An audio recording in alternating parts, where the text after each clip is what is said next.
What you're about to see is shocking. Yes, that is my real posture. Oh, we made it.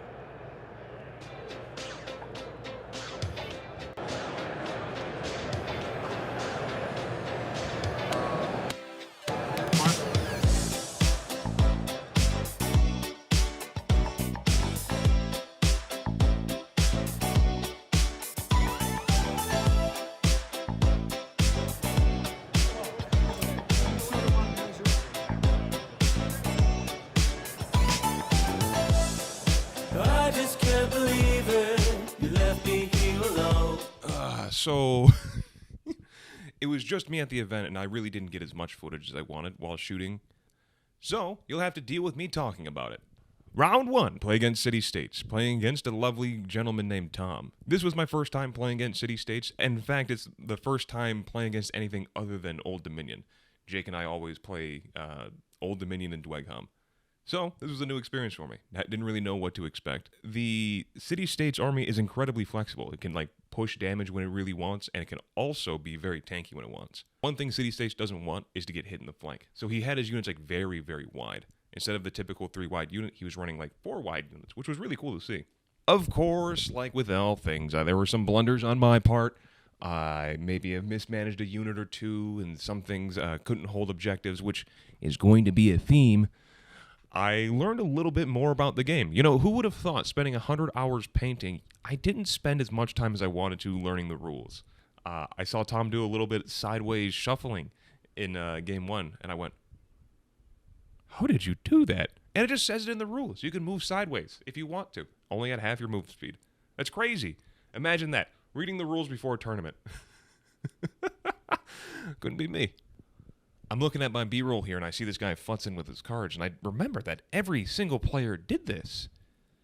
They would put a character that's not on the table yet on the top of the stack to make their opponent act before them. So maybe your opponent has to act twice. It was a classic case of monkey see, monkey do. I saw Tom do it, so I did it. And then I started doing it throughout the event, and it seems to be like the meta of the activation wars in Conquest. It was pretty fun, learning a lot just from game 1. This game went all 10 rounds. It ended up going 35-36 in favor of Tom. Very close game, and it was a lot of fun. I really enjoyed playing against Tom. The Dweghom Mirror. Oh, man. Played against Tim. Yes, I know. Played against Tom, then I played against Tim. It sounds like I'm making these people up, but trust me, they're real. And they're real good at the game, too. Playing against Tim, I learned the one thing I needed to know about Dweghom is that I need to be tankier. I also need more units that can capture objectives. Who would have thought? This is going to be a common theme that we're going to hear today. I had spent an entire game shooting at a unit of Hold Thanes. For those of you who don't know, Hold Thanes are the super tanky mainstay unit that you can take in Dweghom. I didn't realize how strong they were. And then I spent a whole game shooting at them and did nothing. Good times. I know I sound sour, but in truthfulness, I learned a lot in that mirror. There is a few things that you see in all Dweghom armies that I don't have in mine. For example, taking a particular I think it's like elemental puissance or pussiance or something like that. Essentially, it just makes you auto-pass some dice rolls, which is very important. The one thing you see in every other Dweg list that you don't see in mine is the Hellfire Sorcerer. Just put your wizard on the Drake. It's so good. I really wish I had gotten more footage of the games themselves, but this footage from Adepticon will have to do. But you can see here, both of these Dweghom players have Hellbringer Sorcerer or Hellfire Sorcerer. Whatever. They got the wizard on the guy. It's right there. See it? After playing the game against Hellfire Sorcerer, it turns out the reason why you want to do this is because of action economy. You don't have to spend an entire action charging up the Drake when you can just draw the card for the Drake and it charges itself up automatically. It's very powerful. You do lose some potency with the wizard for itself when it's on the Drake. However, the action economy seems to be more important, so kind of a blunder on my part. Oh, well, you live and learn. And you know what? That means I got to buy more models.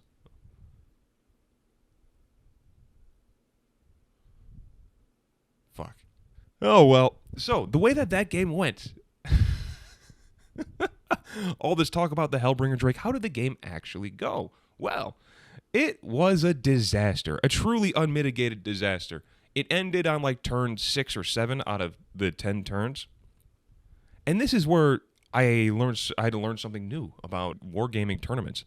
I don't know the proper concession etiquette in wargaming. I play a lot of Magic. When the game is done and it can't be won, you say, all right, I scoop. Pick up your cards, shuffle up for the next one. But there isn't a next one in wargaming. So what I ended up saying was like, well, if we just like mathed out like how many points you would get, let's just say that that's how many you end up having. The final game, or the final... Oh, no. So, the final point tally for the Dweghom versus Dweghom mirror, it was 26 to 92. A true blowout. Holy. All right, round 3. Let's not get discouraged. We may have just lost 26 to 93, but that's okay. Played against the carnivorous Kang himself. He was playing Wadroon, and he asked me at the beginning of the game, do you know how Wadroon play? And I said no. Wowee, was I in for a treat. I had no clue that Wadroon have this whole secondary resource that they're playing with through the entire game. Chanting war, conquest, and death. They give various buffs, and when you do actions, you get one of them that turns into another where you have to spend them when you get 3 of them. I don't know, man. I was 0-2 at this point, so my opponent could tell me that his army just is immune to damage, and I would have been okay with it. The Wadroon has a large chunk of light units in it. However, the characters are medium, so they're able to take objectives early on in the game. So, the Carnivorous Kang got a pretty significant points lead on me in the beginning. He had 2 12-point turns in a row, where I had 2 2-point turns in a row. Yeah, you can hear how the points are going. It might not be so good. Once the heavy and medium units started getting on the table, the Dragon Slayers that my army is built around really did start doing work. Cleaning up units left and right, obliterating pretty much everything in their path. It was definitely fun to see the whole Reh come through and absolutely destroy 2 units in a row. I loved it. It was a lot of fun. This was the game that truly solidified in my mind that the Hellbringer Drake by itself is not very good. That the Hellbringer Drake needs the Sorcerer on top for it to be somewhat viable. Staring at this Hellbringer Drake here, remembering how it just shot at the same unit for like 3 turns in a row to finally kill it was truly demoralizing. That's where my list truly struggled, not being able to hold objectives. When we're playing just deathmatch here on my, well, not here on my stream, there's no stream here. This is a YouTube video. But when we're playing like just deathmatches on my stream and we're just killing each other, having a good time, whether a unit's light, heavy, or medium doesn't really matter too much. They just show up when they show up. When it comes to capturing objectives, that's when it really matters. And that's where I felt the real goofballery of my list. But that's okay. We live and we learn. Even with like these gigantic point disparity games, it's possible. You could still bring it back. It's possible to rally. The unfortunate part is only having 4 units in my army that can capture objectives in a scenario that had 6 objectives in it. Pretty rough, but it's the way that it goes. So for those of you keeping score at home, yes, that means I did get the 0-3, the good old wooden spoon. At least we were able to bring home something, you know? Our 100 hours of painting got us something. Oh.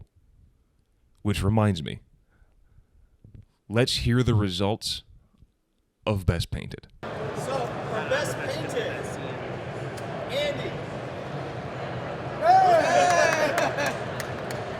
What are you doing? What? Oh yeah, definitely.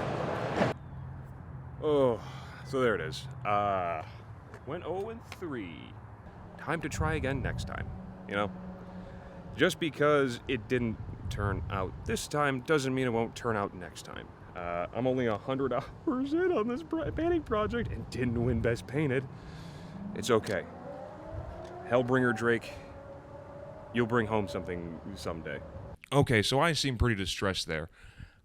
That's That's all right. I just got finished getting my ass beat 3 times in a row and then losing Best Painted. And in all fairness, I didn't expect to win Best Painted. My army's not based. It's still halfway finished in terms of the painting.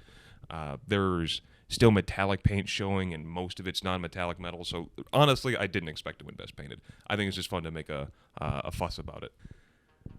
I don't really know how to be sappy or sentimental very well, but it's not really about going to the event to win it or going to the painting competition to bring home a trophy. It's about getting the experience, breaking out of my comfort zone and trying and experiencing new things. Am I going to go to another event? Absolutely. I'll see you at Dragonfall. Because it's not about winning or losing, it's about the friends you make along the way.